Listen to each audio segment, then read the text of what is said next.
Welcome to the Pulse Experience, the podcast that takes you on a journey of wellness at the intersection of technology and human experience.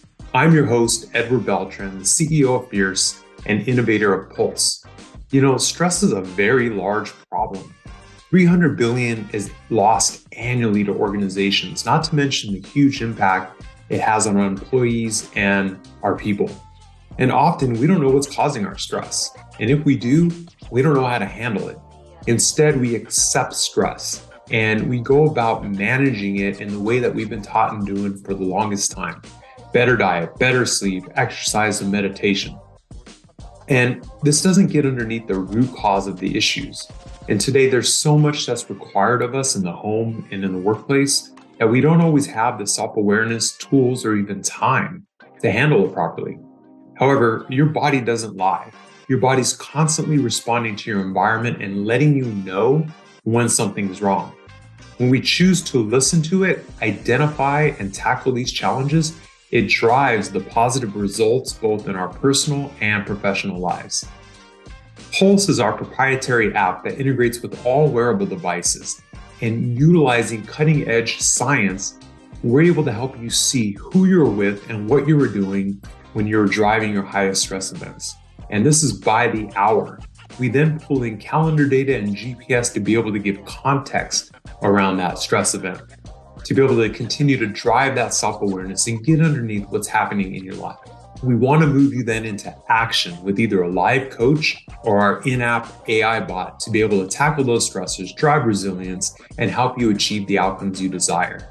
Our certified coaches walk into every 90-minute coaching session with the same visibility in your biometrics and insights to help you identify the themes that are impacting you the most, move you from the safe zone and into the area that's going to have the most impact on your lives and drive what you want to achieve in your life. This is the Pulse Experience.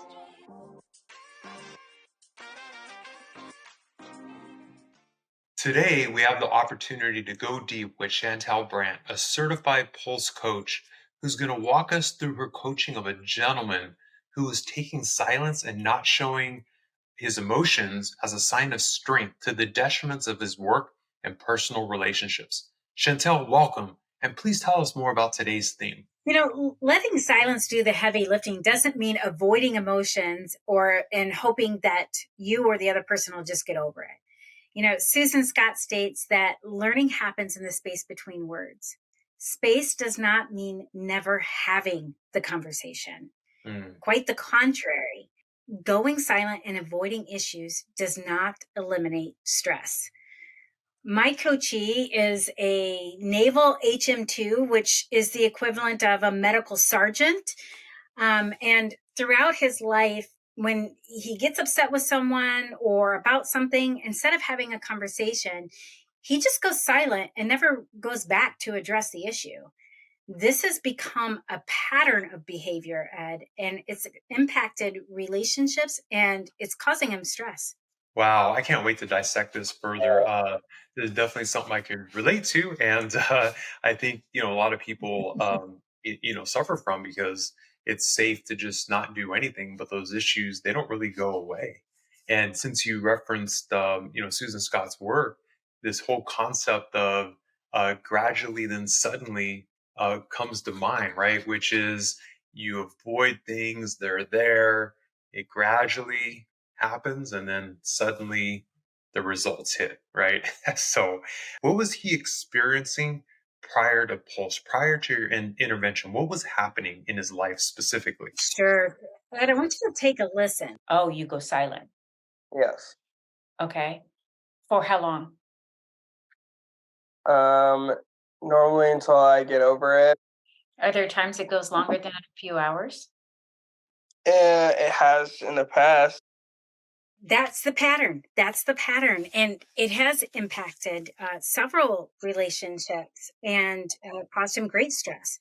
He's even dismissed this. In fact, he stated that before Pulse, he didn't understand why he was having high stress scores because he doesn't address issues that upset him. Imagine what's the problem, right?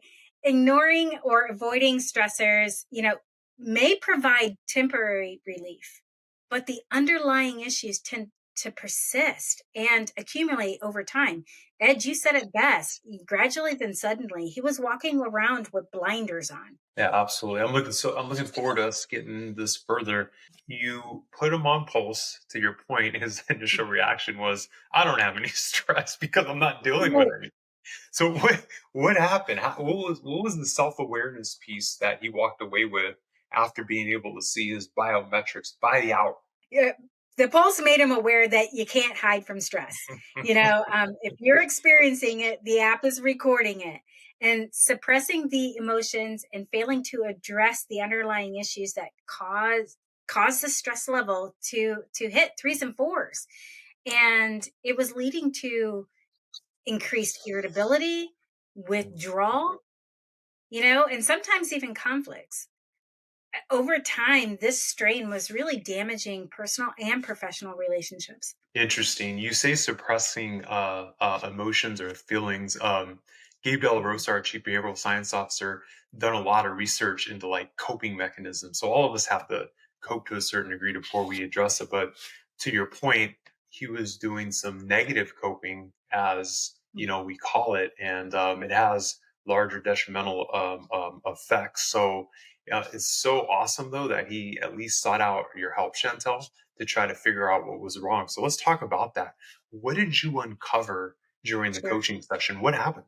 Yeah, my coachee has always found value in and perceived strength in what his mind was not showing emotion. And, Ed, we see this a lot in the military. We see this, a lot in our traditional, mentality around men, and that to be strong means you don't show emotion. You leave emotions at the door, right? The reality is that's an impossibility. Everything we filter goes through emotions, and emotions serve as valuable signals that provide insight to our internal state, and they help us to navigate the world. When emotions are consistently suppressed, it leads to a sense of disconnection and an inability to understand and regulate one's feelings. So it comes out somewhere else. We really had to break down and show the actual impact to him long term. I want you to take a listen. What's likely to happen is I probably won't be able to cope, or those mechanisms won't continue to work, therefore causing distress to boil over. That's huge. Causing the stress to boil over. It's interesting that you talk about like kind of how males are raised and perceive strength. And this is where I have a real tough problem with the word resilience, which has popped up in our nomenclature so much, because the official definition of resilience, if you look it up, is the capacity to withstand or to recover quickly from difficulties. Toughness underlined, right? And the reason why I have such a hard time with this is because we're supposed to be progressive in how we teach skills and how you deal with people and conflict in your lives, but that definition doesn't do it, right? It sounds consistent with the way I grew up, which is get up, don't feel sorry for yourself, and no one wants to hear you cry. Or in my early career, don't let them see you sweat, right? And you didn't talk about mental health. So it's just so interesting that you mentioned this, because even today, this concept of resilience, we're trying to break that down into what gets underneath. So please continue. This is absolutely fascinating. Yeah, that's the thing, right? This is about learning to ride the waves of life. And emotions are fundamental in human connection and in communication. When my coachee shut down his emotions, it impacts his ability to express himself authentically, to empathize with others, and truly to connect on that human level. With him, we had to start with a specific instance in which he was having struggles with a direct report, so that he could actually just build the emotional muscle to have bigger conversations with others in his life. Because this is just not showing up at home or at work. It's showing up at home. It's showing up with, his leaders, his parents. It's there. This is a pattern, and it's impacting everything. It's actually even causing him a larger workload, because when he's upset, he just, takes over and does it himself. And, we know where that leads. And his overall decision making is based off of how he's going to show up or not. We spent a long time in the labeling of emotions, choosing the right intensity. I listed out for him, a range of emotions and choosing the right intensity for the circumstance, and worked through how the emotion feels in the body. What were the outward signs, the triggers that got him started? And what factors really enhance or diminished those triggers? So we deep dove into understanding those emotions were both natural and necessary. So, they provide that intuition and guidance that we all need. And him suppressing it and trying to rely solely on rationality was causing his brain to hurt. I mean, we only have so much cognitive space, right? He was overlooking important factors, and that was leading to suboptimal choices in his relationships. After that, we worked through a confront conversation, unpacking how these bottled up emotions can lead to resentment, anger, communication breakdowns. For my coachee who rarely shares the emotions, talking about them was showing both intimacy and it was disarming. For the recipient, in this case, his direct report, he had never had an encounter with my coachee where my coachee expressed emotions. By doing so, his direct report actually leaned into the conversation a little. He was letting him know that he was affected, how he was affected, and he was being vulnerable in stating that he really wanted to resolve this issue. Chantell, it's really interesting because this is in the context of military, and yet you're helping your coachee connect with his emotions to be able to have a bigger impact with one of his direct reports. That is absolutely fascinating. And do you find that some believe in military that those two are in opposition? Absolutely. And it is a defense mechanism. When you are in an environment in which you have to function, and it's your life and those around you on the line, then, it is go time. You can't think about it. You can't have an emotion about it. You revert to your highest trained behavior. It's the aftermath.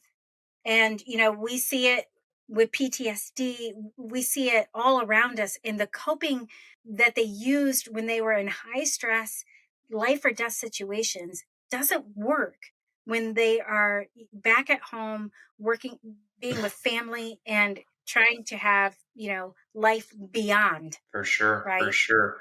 Wow, that's so amazing. I mean, Chantel, just the applications and just the fact that we know that being able to connect at a deeper emotional level has bigger impact than not. This is so fascinating. Talk about the resolution. So you trained him to have this confront conversation with his direct report that was needed, and he took a different approach than what he typically would have. Tell us about this. How did it play out? Yeah, my coachee realized that he has a responsibility to model the behaviors he expects from others. Rather than shutting down, he was learning to express emotions in a constructive manner and to communicate effectively with others and through emotion. It's okay to have emotion. You know, he recently had a conversation with this direct report, expressing his feelings about the incident that took place, and they're working on how to resolve it together. This direct report looks up to him. And so, there is a life beyond, again, beyond the military, and showing, how to still talk about feelings and get the work done makes them more, I'm going to say resilient in the best light. This is about building the muscle, right? This is about building the muscle to handle the situations that they're in the best ways, and showing that emotion is not an enemy. It actually helps us to make better decisions. As a result, my coachee's stress level is lowered by 8%. And I will say it's still a work in progress. He's now aware of those moments and he asks himself these questions such as, what am I feeling? What are my triggers? What was it? And what factors enhance the trigger, suppression, and how do I diminish? Have the conversation. These questions are so important to proper emotional regulation. This is self-awareness and self-management in action. And so many people, really just think that they're aware and they're not. Ed, I mean, you know this more than most. Yeah, you can say that again. Yeah, definitely. The research shows that 95% of people think they're self-aware, but 10 to 15% really are. Such a staggering statistic. And as I said many times before, Chantell, I still wonder what side of the fence I'm falling on.